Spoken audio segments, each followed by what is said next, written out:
Yo, anime squad aside that second Scarn and settling deeper, because episodes 4 and 5 of Asterisk, may I ask for one final thing? Asterisk cranked the dial from palace intrigue to underground brawls, where the tea spiked with secrets and the punches pack a plot twist punch. We're hot on the heels of Scarlet's ledger leaking takedown of Minister Godwin in Ep 3, leaving the kingdom's underbelly exposed like a poorly tied corset. Scarlet of Endymion, our crimson-haired cyclone of comeuppance, isn't slowing down, she's storming ahead, fist first, into a web of noble sleaze that makes Godwin look like a petty pickpocket. The vibe?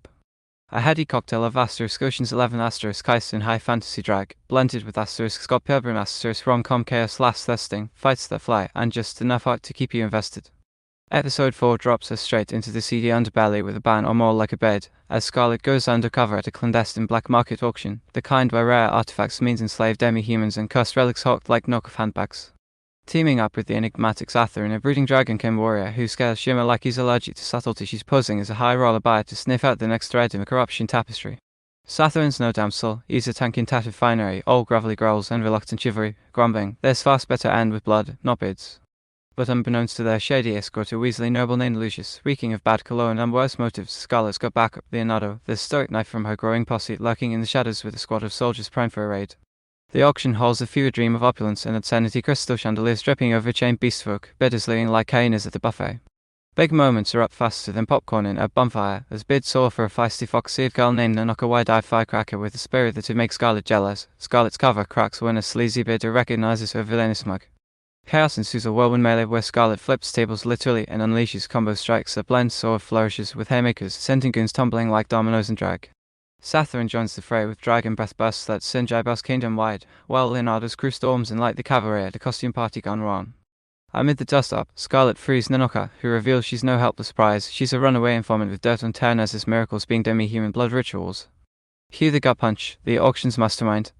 Tied to Karl's cronies, funneling slaves to fuel forbidden sorcery that could topple the crown.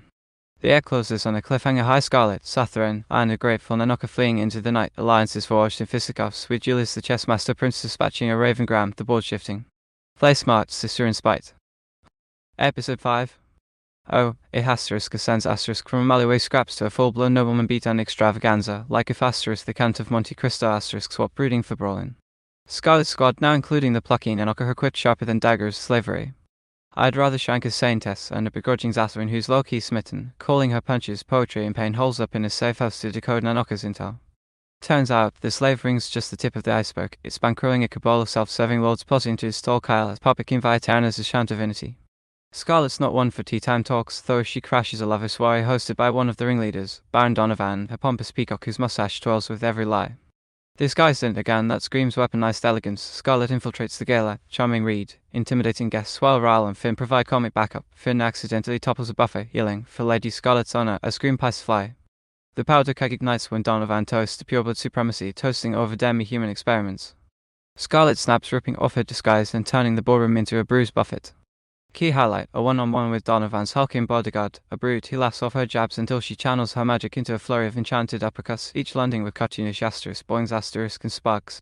Zatharin crashes through a window because dragons, teaming up for a tag-team takedown that's equal parts balletic and bonkers. Nanoka sniping with throwing cutlery, Julius subtly sabotaging from the VIP balcony with illusion spells. Revelations rain down. Terranez is not just a pawn, she's got her own agenda, whispering to Donovan about ascension rituals that hint at her demi-human heritage. Scarlet spares the Baron barely, forcing a confession broadcast via magical echo stun, but not before a hilariously masochistic twist. Zatharin, post-battle, drops to one knee. "Marry me, fist fighter. Your wrath is my weakness." Scarlet's response? A loving left hook that sends him sprawling, muttering, "Proposal denied, to try groveling next time." Across these eps, the energies are riot, over-the-top opens clashing with gritty underclass grit, banter that bites, and action that's as empowering as it is entertaining. Scarlet's evolution shines. She's not just raging, she's rallying, her impulsive fire tempered by this quirky crew. Kyle lurks as a sniveling shadow, Terranez's enigma deepens, and the world's corruption feels palpably rotten, begging for more Scarlet-shaped holes punched through it. Buckle in for the eye candy breakdown, because if Eps Forminus 5 are Scarlet's symphony of smacks, the animations the conduct are energetic and evocative, waving a baton that's occasionally a bit splintered. Leiden Films keeps the mid-season mid-tier magic alive, but these installments feel like the studio's riding the snack drawer for Sakuga bursts amid the exposition feast. Art-wise, it's still a lush love letter to villainous chic. Scarlet scans below with painterly grey steering infiltrations, fabrics rippling like liquid silk under torchlight, while the auction's cover soul drips with gothic grandeur, stalactite shadows and gilded cages that scream oppressively pretty.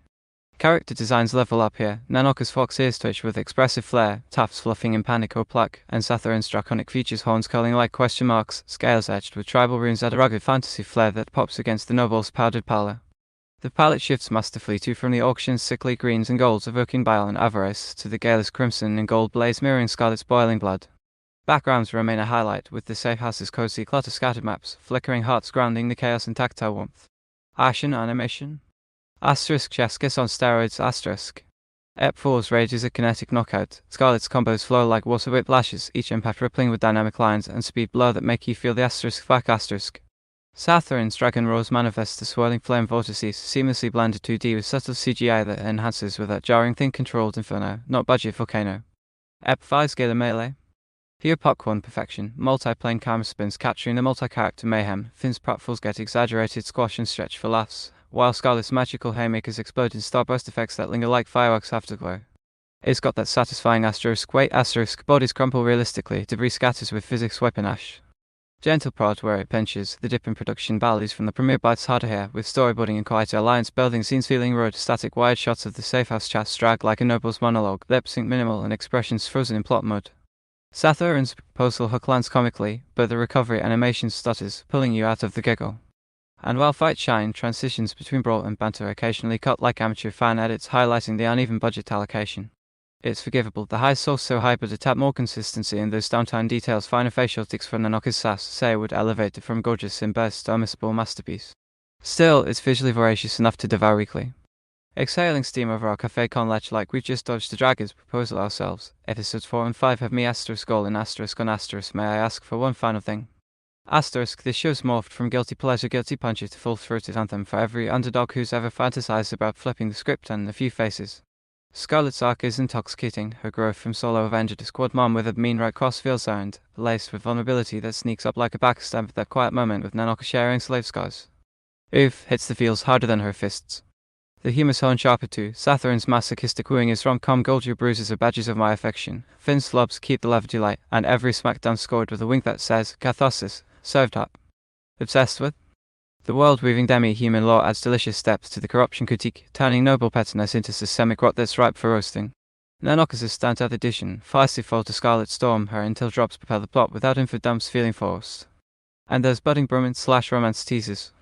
Sathurin's persistence had me howling, hinting at harem hijinks without derailing the revenge rail. Fingers crossed for the back half. Lean into Terranez's shadowed secrets. Is she villain or victim-villain? Give Julius more screen to schemer, and please, more dragon shenanigans. Sathurin's got untapped epic potential. Critique Corner, pacing paths a bit in Ep 5's reveal rally, stacking conspiracies like Jenga blocks on the verge of tumble, and the animation wobbles could use steadying. But when Scarlet sends a slaver soaring with a knot today, tired, grin. Forgiven in a heartbeat. Bumping to 8.5/10, this fall firecracker's got me rabid for Royal Reckoning. Scarlet, keep swinging, we're all in your corner. Cafe round 3? Spill your squad faves below.